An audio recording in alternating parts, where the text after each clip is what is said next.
Bismillahirrahmanirrahim. Alhamdulillahi rabbil alamin, wassalatu wassalamu ala rasuli rabbil alamin, nabiyyina wa habibina wa qudwatina Muhammad ibn Abdullah wa ala alihi wa sahbihi wa man sar ala nahjihi wa ihtada bihadihi wa istanna bisunnati ila yaumiddin. Amma ba'du. Muslimin dan muslimat, para jemaah, para pencinta ilmu sekalian, Assalamualaikum warahmatullahi wabarakatuh. Alhamdulillah, pada pagi ini, iaitulah 25 bulan 10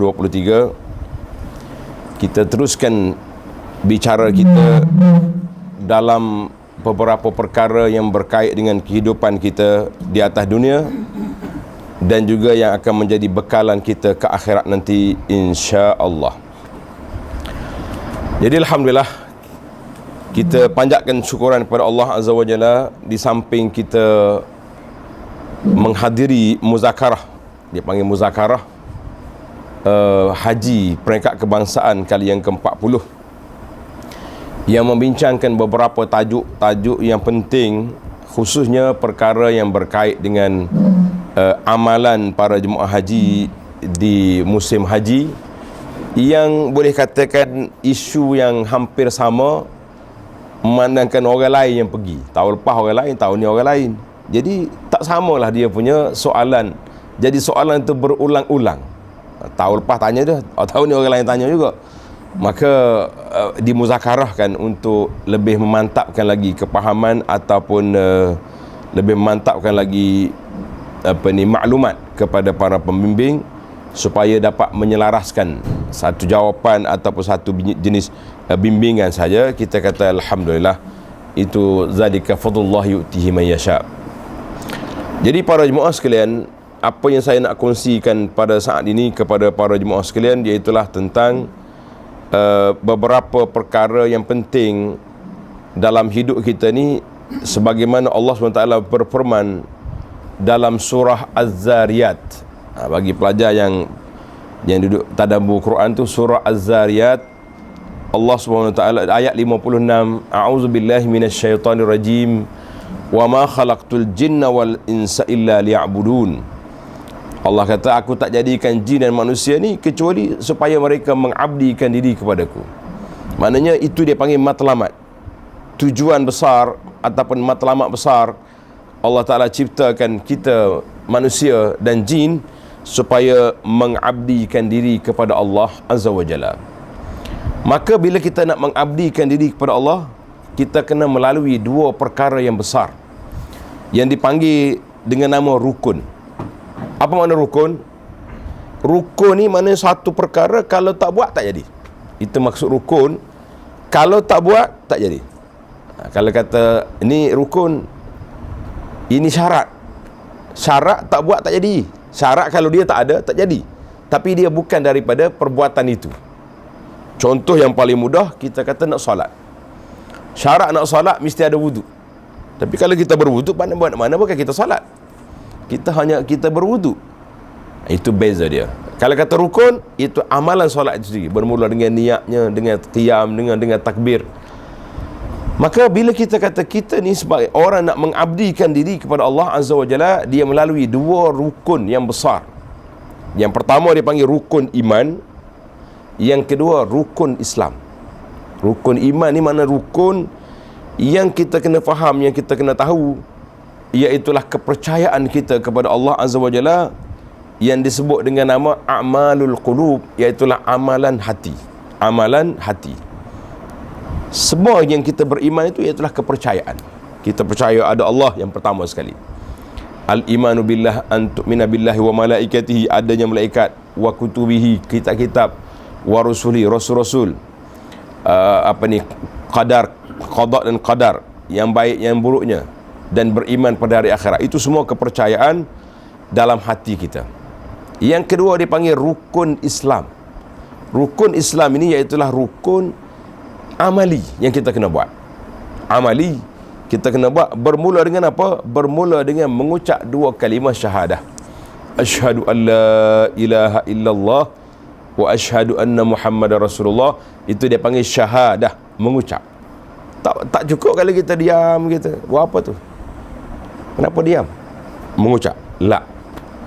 Mesti kata dengan lidah, mesti declare, mesti kena isytiharkan bahawa kita mengakui tidak ada Tuhan yang berhak disembah, dipuja dan dipuji kecuali Allah Azza wa Jalla. Barulah sempurna dia punya perjalanan yang dikatakan syahadah. Kamu dah diikuti dengan salat, dengan puasa sampai ke akhir rukun Islam, maka kita mengatakan rukun iman tu kepercayaan dalam hati. Siapa dia tak percaya, satu daripada 6 kosong. Dia panggil matematik akidah. Matematik rukun, dia kata aku percaya semua rukun iman kecuali malaikat, sebab tak pernah tengok dia. Kita kata orang tu kufur, orang tu kafir. Dalam matematik iman, 6 tolak 1 kosong.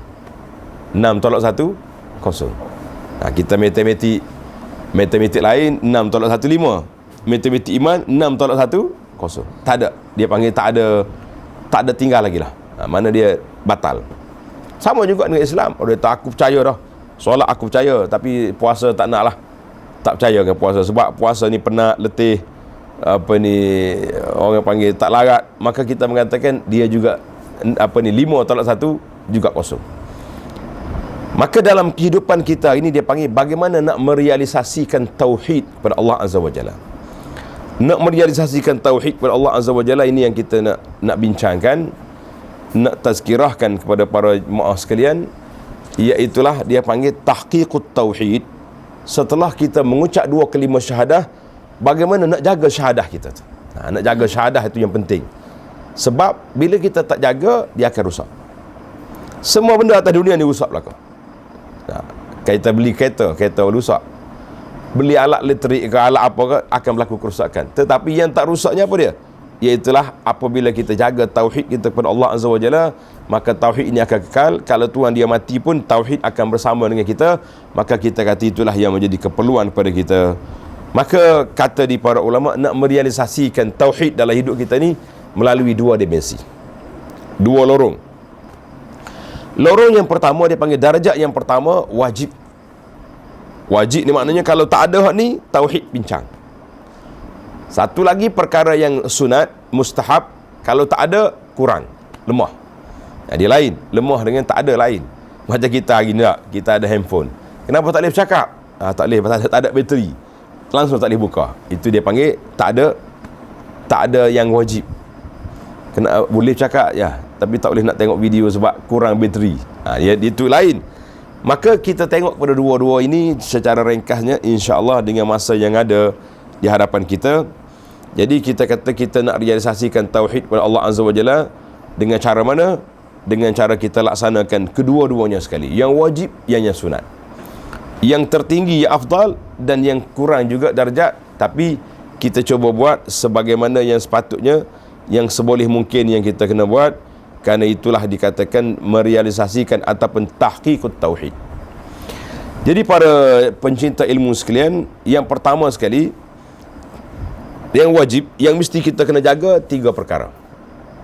Jadi para pencinta ilmu yang suka belajar ni, tulislah, tanda sikit. 3 perkara yang mesti kita kena buat. Yang pertama sekali, yang utama, yang paling besar sekali, bila kita nak jaga tauhid, kita mesti meninggalkan segala bentuk syirik terhadap Allah Azza wa Jalla. Syirik ada 3 kategori. Satu dia panggil syirkun akbar, syirik besar. Syirik besar, kemudian syirik kecil. Syirik besar ni kafir lah, na'udzubillah. Macam dia pergi kata Allah Ta'ala ada sekutu bagi Allah, dia pergi kata, dia pergi sembah berhala, kau sembah benda-benda lain, maka itu dia panggil kufur ataupun syirik akbar. Yang kedua dia panggil syirik asghar, syirik kecil. Syirik kecil ni dia terlibat dengan amalan hati. Ada perasaan riak. Saya kuat solat, tapi mari perasaan riak dalam ibadat kita. Allah, pergi awal masjid, asyik duk tengok orang ya. Aku seorang ya, orang nombor 1 mari surau ni. Orang lain tak ada. Pak Haji baru balik Mekah, balik umrah semalam pun tak mari-mari juga. Jadi kita rasa kita orang paling hebat. Itu dia panggil syirkun asghar. Ini permainan syaitan nak merosakkan ahli ibadat. Syaitan ni dia mempunyai strategi yang mantap. Dia nak rosakkan orang, dia tengok kategori orang. Orang yang baik-baik, dia masuk ikut lorong ibadat. Orang yang baik, dia masuk ikut lorong ibadat. Orang yang tak baik, dia masuk ikut lorong maksiat. Kita orang yang insya-Allah lah, tuan-tuan dan puan-puan yang duduk berulang-alik ke surau dah, yang selalu pergi ke Mekah, pergi haji, pergi umrah ni, rasa-rasanya kalau syaitan mari ajak pergi buat maksiat, kena tampar syaitan. Cuma dia selamat sebab kita tak nampak dia ya. Kalau nampak, orang panggil bertumbuk. Aku baru balik Mekah, kau ajak pergi maksiat. Apa punya syaitan? Marah. Tapi dia tak datang. Dia masuk ikut lorong ibadat juga. Lorong hati, lorong riak, takabur, datang. Maka itu dipanggil lorong yang besar. Kemudian syirik pula terbagi pada dua, syirkun jali, syirkun khafi. Syirik yang nampak, syirik yang tak nampak. Yang kita nampak ni, insya-Allah lah kita orang beriman ni, kita tak akan buat benda tu. Tak akan pergi sembah berhala, tak akan pergi sembah batu-batu, kayu-kayu. Tapi mungkin terjebak juga dengan perkara-perkara yang tak nampak. Dia panggil benda yang tak nampak. Masih lagi percaya kepada tangkal-tangkal azimat. Itu dia panggil benda-benda yang kita kena tahu. Maka syirik asghar, syirik khafi, syirik yang tersembunyi juga terbagi dua. Satu dipanggil syirik akbar, seperti orang munafik. Orang munafik tersembunyi dia punya syirik, tak ada siapa tahu. Macam mana kita boleh tahu? Nabi SAW pun tak tahu yang di belakang dia tu munafik. Belakang dia ada munafik, Nabi pun tak tahu. Bila mati baru Allah Ta'ala turun, la taqum ala la tusalli ala mata minhu abada wa la taqum ala qabrihi. Allah Ta'ala turun ayat Quran, ya Muhammad sallallahu alaihi wasallam, jangan solat atas jenazah mayat mereka ni, dan jangan berdiri di atas kubur, kerana dia munafik, dia tidak beriman, sedangkan dia ada di belakang Nabi sallallahu alaihi wasallam. Kita kata ini cukup berbahaya. Ini dipanggil syirkun khafi yang besar, syirkun khafi yang tersembunyi. Jadilah riya, ujub ni maknanya bangga diri.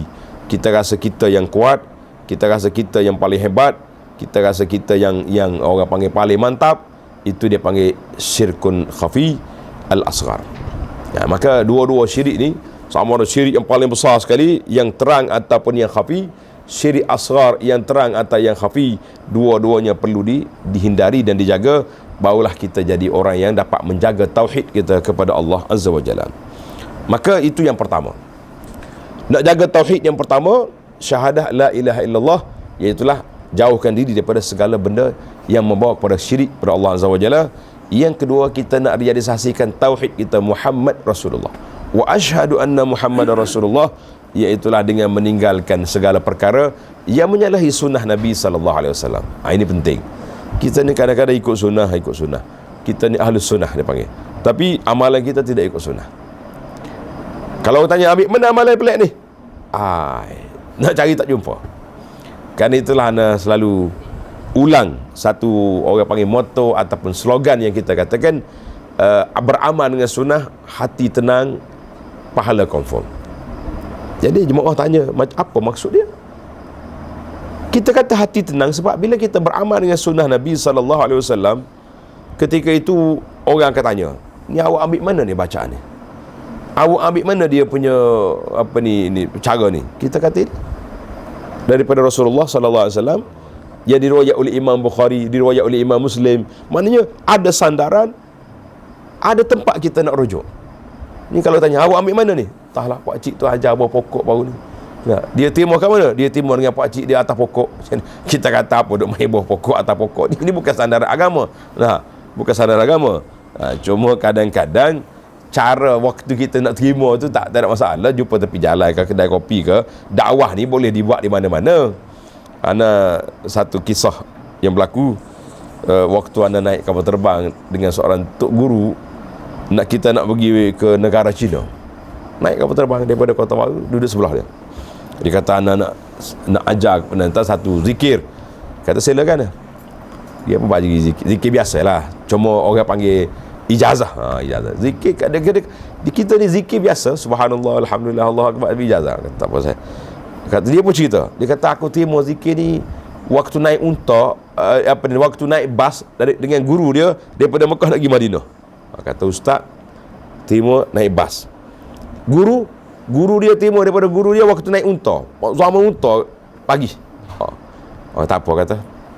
Guru naik unta, ustaz yang beri pada saya naik bas, dia bagi saya atas kapal terbang. Kata kalau ada orang nak ambil zikir saya ni, jet. Takkan nak naik kapal terbang juga tak? Private jet baru kita bagi. Dia kata, mu ni cari pasal semua. Banyak cerita awak ni. Jadi kita kata itu dia panggil dari sudut sanad. Yang kita naknya sandaran. Ambil di mana ni? Bacaan ni kita ambil di mana? Itu yang dikatakan sandaran. Itu yang penting dalam kita beramal. Di manakah sumber yang kita dapat? Kita tak usah. Kita sebenarnya, orang kata kita ni orang awam. Orang awam ni maknanya orang kampung. Tapi bagi anda lah, tuan-tuan dan puan-puan yang banyak yang duduk di alam ilmu ni, kita tak boleh nak kata kita ni awam 100%. Sebab kita membaca, kita mengkaji. Zaman kita ni kita melihat, dengan videonya, dengan maklumatnya, dengan teknologi yang ada ni semua sebenarnya telah mendekatkan kita kepada ilmu yang ada. Nak kata awam 100% sukar. Kalau zaman dulu memanglah orang kampung ni dia akan terima agama melalui guru yang datang mengajar di kampung dia. Dia tak pergi dah lain. Saya dengar masih lagi ingat beberapa orang tua di kampung saya, dia bila jumpa, dia kata bila dia kenal arwah bapa anda ni, arwah tok guru ni, dia kata, aku ni, tok ayah ni, kata ustaz, saya pegang yang arwah cerita dulu, tak tukar-tukar dah. Kata tak apalah, tok ayah nak tukar pun tak ada masa dah. Kalau saya ajar pun dia pakai hot tu dah. Itu orang kampung. Orang zaman dulu. Zaman kita ni kita terima maklumat pelbagai sumber. Lepas aku dengar kuliah pagi tadi di surau contohnya, balik rumah rasa pelik ya ustaz ni cerita. Cari dalam internet cerita sekian-sekian. Sa'labah Sa'labah ke apa yang dikatakan tak bayar zakat tu yang pelik-pelik dah. Kita pun cari internet, keluar video ustaz lain pula. Mana ada Sa'labah tak bayar zakat. Sa'labah ni sahabat Nabi yang direka-reka oleh orang untuk menjatuhkan kredibilitas. Kita pun confused. Sebab itulah kita kata sekarang ni jangan duduk kata orang tuan-tuan ni orang awam, dengar je apa yang saya cakap. Jangan duduk tanya. Kita tak boleh dah sekarang macam tu. Orang akan tanya, orang akan search, orang akan cari, orang akan Google. Syekh Google lebih besar daripada Syekh ustaz yang mengajar di surau dia. Betul tak dia? Jadi Syekh Google lebih mantap daripada Syekh yang mengajar di kampung dia. Jangan main.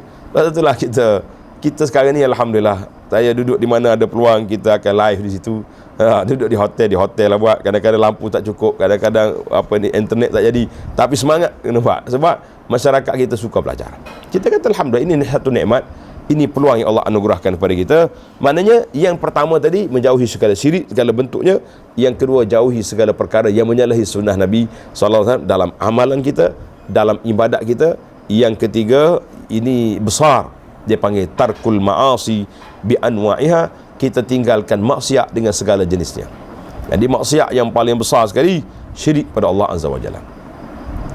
Kerana itu dalam wasiat Syekh Luqman, kenalkan Luqmanul Hakim tu, dalam Quran suratul Luqman wasiat pada anak dia kata, inna syirka la zulmun azim.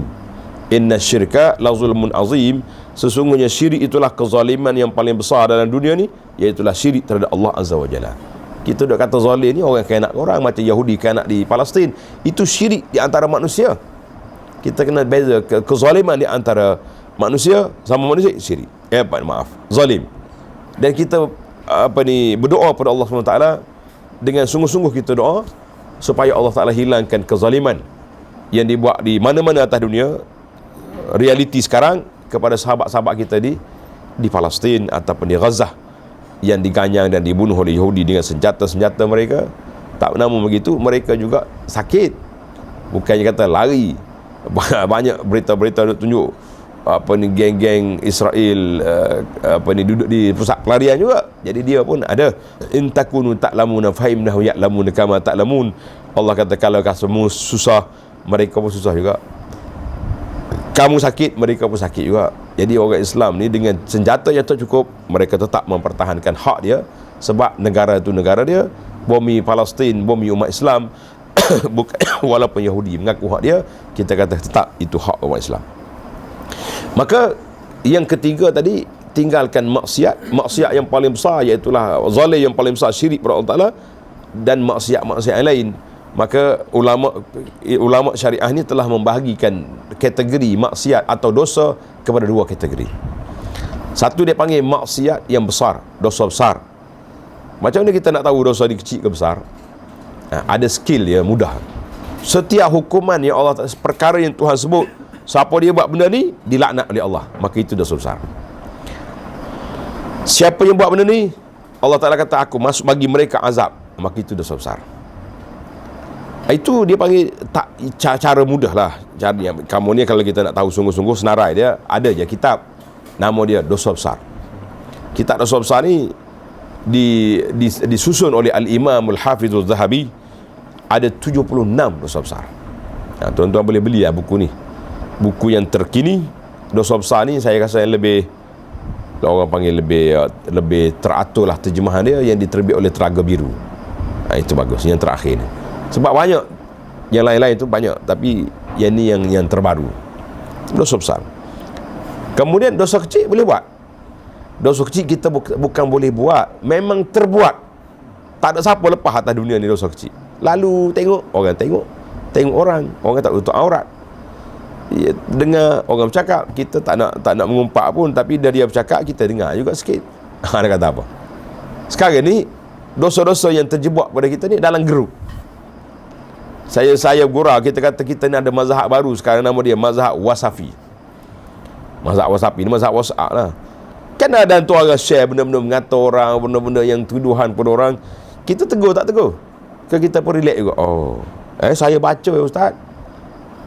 Saya baca ya, orang lain yang share. Kita duduk dalam grup tu, kalau kita baca saja tak tegur, bermakna kita juga bersekongkol dengan orang tu. Dia dua ya cara nak selamat. Yang pertama kita tegur, kita engkar, kita kata berita ni bagi saya palsu.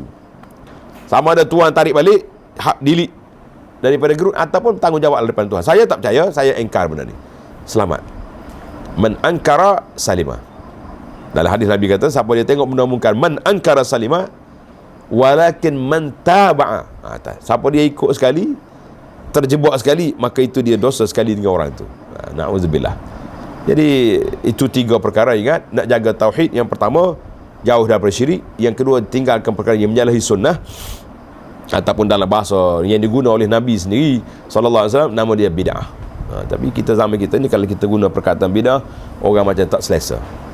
Bukan ustaz yang kata, dalam hadis Nabi sebut benda tu. Yang ketiga, tinggalkan segala bentuk maksiat. Maksiat yang zahirnya, maksiat yang batin, kita kena tinggal. Baik, itu kategori yang wajib. Hak ni wajib kena buat, barulah kita nak jaga tauhid. Yang kedua, kita berpindah kepada darajah as-saniyah. Darjah yang kedua, perkara yang sunat, yang digalakkan, yang menjadi perbezaan di antara kita sama kita. Jadi tuan-tuan dan puan-puan, kita kena ingat, yang membezakan di antara kita ahli ibadat ni, amalan sunat. Amalan sunat. Amalan wajib, kita nampak semua orang pergi solat belakang, alhamdulillah. Kita pagi kita solat subuh, contohnya berjamaah, semua orang solat subuh. Tapi yang membezakan antara kita sama kita ahli ibadat ni, iaitulah amalan sunat. Waktu nak pergi solat subuh tadi, ambil wuduk di mana? Saya ambil wuduk di rumah. Selepas ambil wuduk, saya solat sunat qabliyah dulu contohnya. Kemudian sampai di masjid, ataupun kita terus pergi masjid, kita sampai di masjid solat sunat qabliyah. Sudah solat sunat qabliyah, kita duduk zikir sampai orang qamat. Lepas solat, kita ada zikir pula lepas solat contohnya. Kita sambung dengan zikir pagi. Tak sama dengan orang ni bangun tidur, wuduk pun tak ambil. Duduk atas motor nak pergi surah, sebatang lagi dapat. Nak kata apa? Mana dapat? Sampai surah ambil wuduk, orang qamat baru masuk masjid. Jauh tu jarak tu. Dia panggil jarak yang begitu jauh, dia punya perbezaan. Maka yang membezakan antara kita dengan sama-sama kita ahli ibadat, iaitulah apa dia? Amalan sunat. Jadi amalan sunat ni amalan sunat yang membezakan kita. Maka begitu juga dengan darjat darjat ahli ibadat ni, nak tahqiq tauhid ni, iaitulah yang membezakan kita, iaitu kebersihan hati. Maka kata daripada ulama, syarat yang pertama, la yakunu fil qalbi syai'un min at-tawajjuh li ghairillah. Jangan ada dalam hati kita ni satu perkara yang kita nak letak ke lain daripada Allah Ta'ala. Semua benda yang kita buat, termasuklah makan minum kita, termasuklah nikah kahwin kita, termasuklah apa yang kita buat, kita kata apa? Semua aku buat ni kerana Allah. Sebab itulah dia panggil syariat yang kita pegang ni, dia panggil syariat Islam ni, dia panggil Rabbaniyah. Pernah dengar nama? Syariat apa nama ni? Syariat Rabbaniyah. Apa maksud Rabbaniyah? Bukan nama penyanyi ni, bukan nama nasyid ni, Rabban. Nama Rabbaniyah maknanya datang dari Allah. Syariat ini datang dari Allah, dia kembali kepada Allah Ta'ala. Maknanya kita terima daripada Allah Ta'ala amalan ini, dan kita buat juga kerana Allah. Barulah dia panggil lengkap. Itu yang pertama. Jangan adalah hati kita ni, segala perbuatan kita lain daripada Allah Ta'ala. Oh, dia kata saya takkan lah makan minum pun niat kerana Allah. Kena niat kerana Allah Ta'ala. Kenapa makan? Sebab nak kuatkan tubuh. Untuk apa kuat tubuh sihat? Untuk nak kerja cari nafkah yang halal. Lagi untuk nak beribadat kepada Allah Ta'ala. Kita boleh pahala walaupun kita makan nasi lemuk, boleh pahala. Makan apa saja boleh pahala. Cuma kita kadang-kadang tak meraih pahala, sedangkan ladang lubuk pahala ada depan kita. Budak-budak duk tulis sekarang ni, selagi mak ayah ada, dia akan panggil lubuk pahala banyak. Tapi pahala panjang tulis kat Facebook ya. Dia tak balik-balik pun tengok ayah dia. Waktu hari jadi mak tulis kat Facebook, selamat happy birthday mak. Balik tak? Kita kata pahala kot juga mana lah ni. Jadi kita kata itu di antara kebincangan zaman alam maya. Satu. Kemudian kita bercakap, biarlah kita fikir, ada pahala, ada dosa. Kalau tak ada apa-apa, free saja pun bolehlah kita bercakap. Tapi kalau ada dosa, jangan buat. Itu yang dia panggil berfikir kepada Allah SWT. Setiap perkara yang kita buat itu, apa lagi, semua gerak kerja kita biarlah kerana Allah Azza wa Jalla, barulah dia panggil mantap kehidupan manusia itu. Jadi kita kena kawal, kita kena jaga.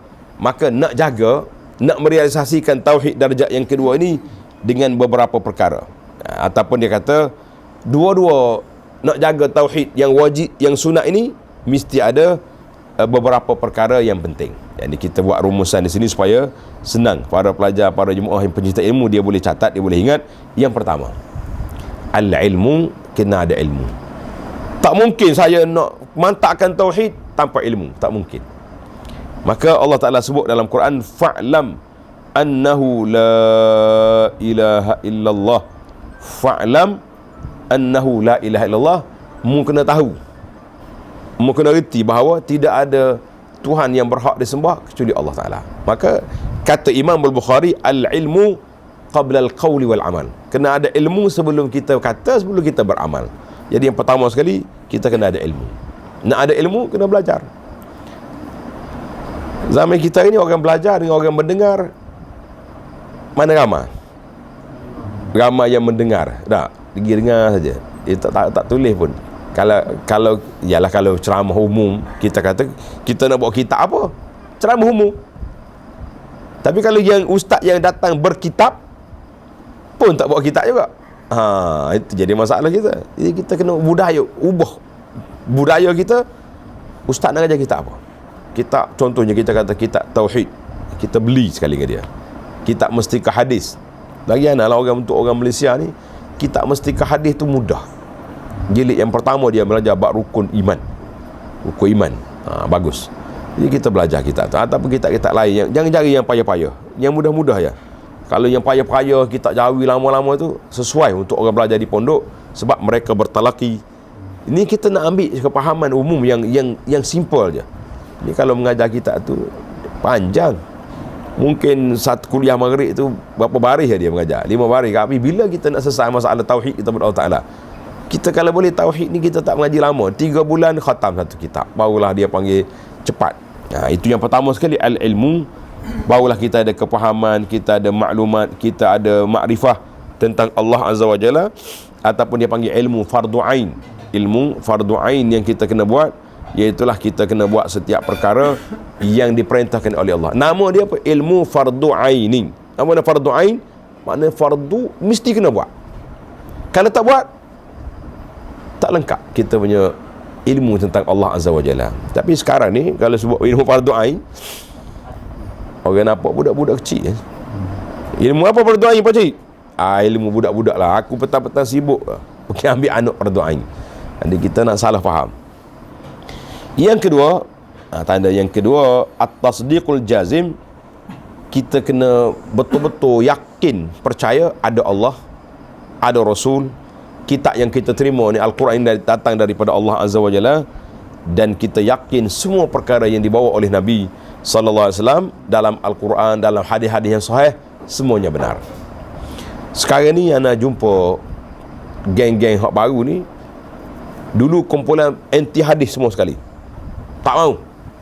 Dia nak Quran saja. Kita kata ni kumpulan yang berbahaya. Lah ni lebih lunak. Dia coba attack Imam Bukhari. Dia kata Imam Bukhari ni mati kurun yang keberapa dah? Yang ketiga ke apa? Imam Bukhari. Tapi Nabi dah lepas 200 tahun baru kumpul hadis. Mestilah lupa. Mestilah tak ingat. Tulis macam-macam. Jadi kita boleh percaya ke manusia? Dia mula nak main. Saya kalau ilmu, dia panggil ilmu nak attack kesahihan maklumat. Kita kata awak cakap biar betul lah. Allah SWT ni maha kaya. Zaman imam-imam besar, zaman Imam Syafi'i dulu katanya, kalau nak baca buku, dia kena tutup sebelah, tengok sebelah. Kalau tidak dia nampak yang sebelah ni, dia hafal semua sekali. Laju pokok dia tu. Kita mari sama kita ni, kata macam mana ni? Orang selama ni orang lupa nombor telefon dia pun. Kalau tanya berapa nombor telefon pakcik, dia buka telefon cari saya, dia tulis nama dia sendiri tu saya. Tak, nombor telefon dia tak ingat. Nombor rumah dia pun ingat lupa. Tapi Allah Ta'ala nak hantar bagi, selain daripada alat-alat media baru ni, internet ni, rakaman-rakaman ni, kita kata inilah contoh Imam Syafi'i, inilah contoh Imam Bukhari. Sekali dia dengar, dia hafal balik. Tak ada salah, kecuali bateri dia habis. Betul tak? Habis bateri, rusak. Kalau bateri ada, insya-Allah dia rakam dengan sempurna. Zaman ni, zaman MP3 ni. Zaman kaset dulu mungkinlah tali tu berbelit dalam tu ke, itu lain. Mana kekuatan dia lagi kuat. Kemudian Allah Ta'ala tonjolkan contoh-contoh baru ya.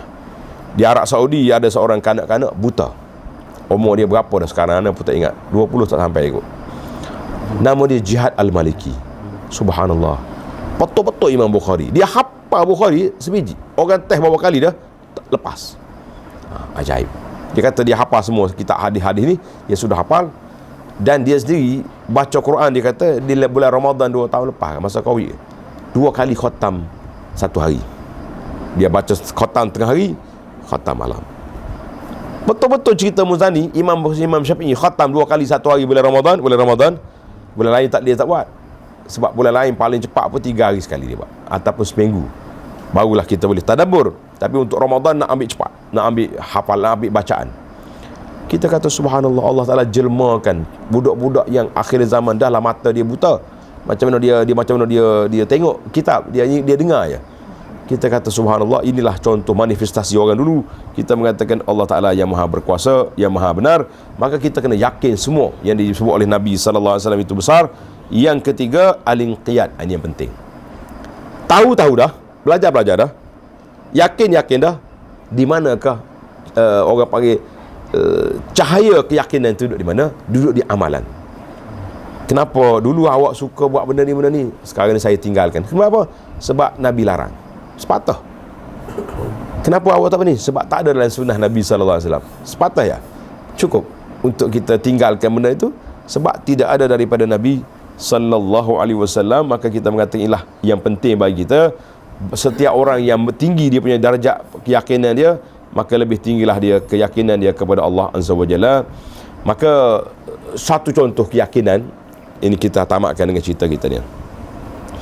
Dalam Sahih Bukhari dan Muslim daripada Ibnu Abbas radhiyallahu anhuma, sabda Nabi sallallahu uridat alayyal umam. Nabi kata Allah Taala bentang pada saya kedudukan umat-umat orang dulu. Dia tengok orang ni ramai, Nabi ni ada ramai, Nabi ni ramai. Tiba-tiba dia tengok satu kumpulan yang begitu ramai sekali. Maka orang tanya dia, siapa dia ke orang yang paling ramai itu? Dia kata hadhihi ummatuka ya Muhammad sallallahu alaihi wasallam, inilah umatmu. Allahu akbar. Allahumma ja'alna min ummati Muhammadin as-salihin. Ya Allah, jadikan kami umat Muhammad yang benar, yang baik. Maka kata di Nabi, wa ma'hum sab'una, dalam kumpulan ramai ini ada 70,000 orang boleh masuk syurga tanpa hisap, tanpa azab. Kita nak minta pun kita rasa malu. Tapi mintalah Tak dapat yang tinggi, dapat yang rendah, kata orang.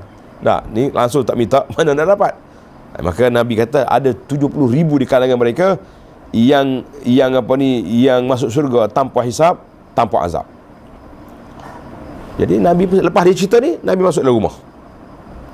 Sahabat-sahabat duk bincang kat luar masjid. Siapalah orang ni? Boleh jadi keluarga Nabi, boleh jadi sahabat Abu Bakar, boleh jadi. Macam-macam andaian lah. Macam-macam andaian mengharapkan kita termasuk dalam 70,000. 70,000. Kemudian Nabi keluar semula. Nabi pun tanya sahabat-sahabat, apa yang kamu bincang ni? Apa yang kamu nak apa ni?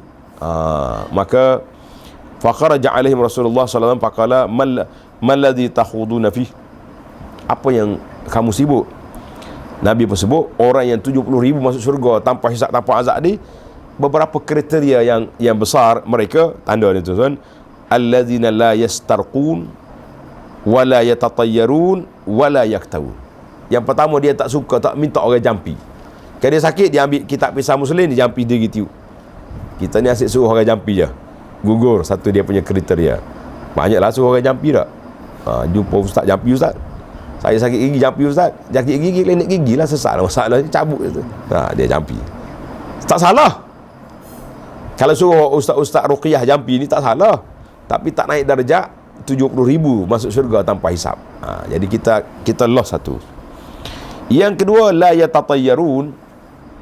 Mereka ni tidak anggap kesialan ada benda. Kita nak keluar rumah, tiba-tiba biawak lalu, zuf. Sorry. Undur balik kereta masuk. Itu dia panggil tatayyur. Kalau biawak lalu, pergilah kau.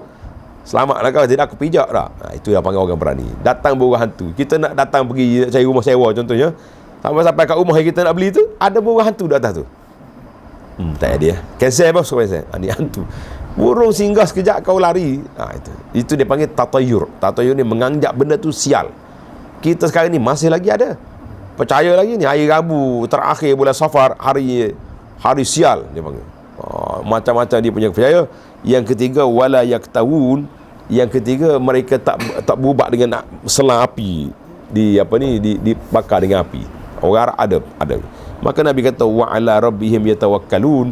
Mereka hanya bertawakal kepada Allah Azza wa Jalla semata-mata. Hadis ini dalam Bukhari. Maka disitulah kata di para ulama, inilah kriteria kalau kamu nak jadi orang-orang yang nak merealisasikan tauhid kepada Allah Azza wa Jalla, jadilah kita tawakal tinggi kepada Allah Azza wa Jalla. Tinggalkanlah kepercayaan yang karut, hantu, tangkal, azimat, apa benda ni, kepercayaan yang pelik-pelik ni. Saya tak percaya pun. Tapi di tangan cucu awak tali hitam tu apa? Saja-sajalah. Mana ada pakai tali jam hitam ni, tangan jangan marah. Tu ustaz pakai tali hitam juga. Ni tali jam. Tali jam ni tak ada azimat apa ni. Azimat dia boleh tahu pukul berapa. Itu yang tahu dia. Boleh tahu pukul berapa. Kita jalan hari ni berapa langkah dah. Ni tekanan jantung. Ini bukannya tangkap azimat. Ini dia panggil benda manual yang kita ada. Tak salah. Dia cakap, ini yang salahnya tali-tali tu, sebab kita tak akan gantung satu tali kalau kita tak percaya. Betul tak? Bila kita gantung, maknanya kita percaya kepada benda khurafat itu. Itu yang berbahaya. Jadi para jemaah sekalian, mudah-mudahan tazkirah ringkas kita ini memantapkan akidah, menambahkan kepahaman, meningkatkan keimanan kita kepada Allah Azza wa Jalla, supaya kita kita selamat di dunia dan aman kita di akhirat. Amin ya rabbal alamin. Wa sallallahu ala nabiyyina Muhammadin wa ala alihi wa sahbihi ajma'in walhamdulillahi rabbil alamin. Wassalamualaikum warahmatullahi wabarakatuh. Adapun keputusan muzakarah haji, oleh kerana belum diresolusi lagi, saya tak boleh cerita hari ni. InsyaAllah kita cerita pada hari lain yang sesuai masa dia. Setengah orang ni nak tahu lalu. Dia tahu ustaz pergi muzakarah tu apa tajuk baru. Kata tak boleh lah, menteri tak umum lagi, kita umum dah. Kita dipanggil langgar SOP lagi tu. Langgar SOP. Jadi insyaAllah besok kita sambung balik tafsir kita yang tertangguh selama 2 pagi. Biiznillahi azza wa jalla. Sekian. Assalamualaikum warahmatullahi wabarakatuh.